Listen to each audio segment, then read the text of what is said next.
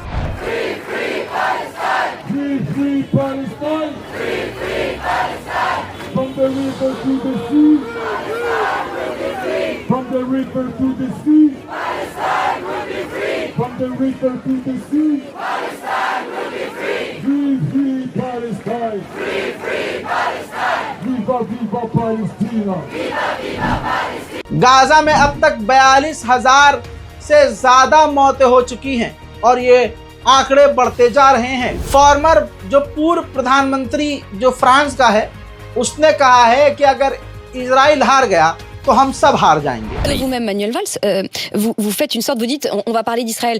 Est-ce que ça veut dire que c'est le même combat, que c'est le même ennemi, que c'est la même problématique? Et finalement, au fond, vous-même, vous faites un lien entre ce qui se passe là-bas et ce qui se passe ici. C'est le même combat.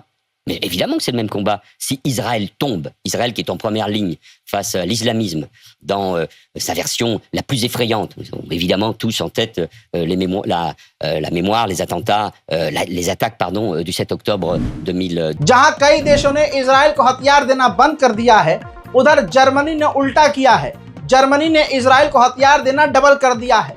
मैं अपने साथियों से, अपने भाइयों से appeal करूंगा कि ये बताओ दुनिया में, जब आप मस्जिद में इकट्ठा हो, आप दुकान पर जाओ, अपनी जॉब पर जाओ, आप रास्ते में रहो, तो अपने साथियों को कन्वर्सेशन करते हुए, बात करते हुए बताओ कि इस वक्त इजराइल के इस नरसंहार में सबसे बड़ा साथ जर्मनी दे रहा है। जर्मनी का चांसलर पूरी तरह से हरामीपने पर उतरा हुआ अपने पार्लियामेंट में खुलकर कह रहा है कि इजराइल अपने आप हमको अपनी तरफ समझे।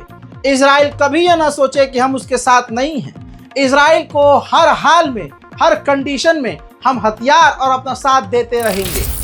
Ja, wir haben immer gesagt, dass es auch Dinge gibt, die klar sein müssen. Zum Beispiel, was humanitäre Hilfe betrifft, die nach Gaza gelangt.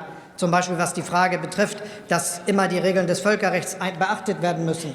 Zum Beispiel, was die Frage betrifft, dass es eine Perspektive geben muss, die am Ende zu einer Zwei-Staaten-Lösung führen kann. Aber die Solidarität bedeutet in diesem Fall immer auch, dass wir Israel in die Lage versetzen und in der Lage halten, sein eigenes Land zu verteidigen. Und deshalb haben wir in der Vergangenheit Waffen und Rüstungsgüter geliefert. Deshalb tun wir das. Es gibt Lieferungen. मेरे दोस्तों, जो अरब चुपचाप Israel के नरसंहार पर खामोश हैं, उन अरब को एक आम नागरिक भी कुत्ता समझता है।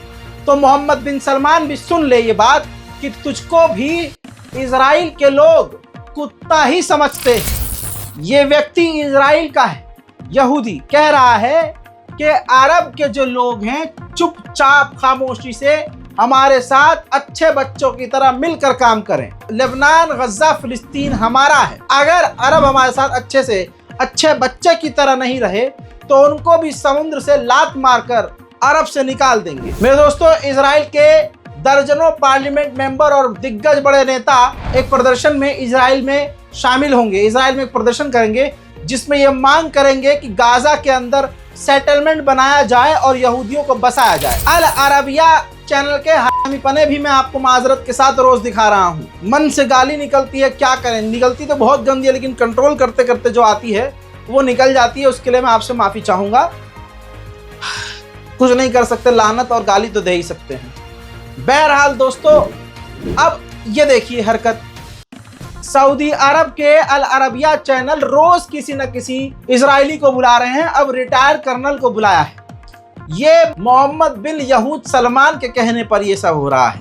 वो कह रहा है कि इजराइल की इमेज क्लियर करो, तो अरब के टीवी चैनल कुत्ते की तरह काम पर लग गए हैं। मेरे दोस्तों, गाजा और फिलिस्तीन के अगर साथ हैं तो इस बारकोड का इस्तेमाल कीजिए। कुछ तो हम यहाँ बैठे बैठे कर नहीं सकते।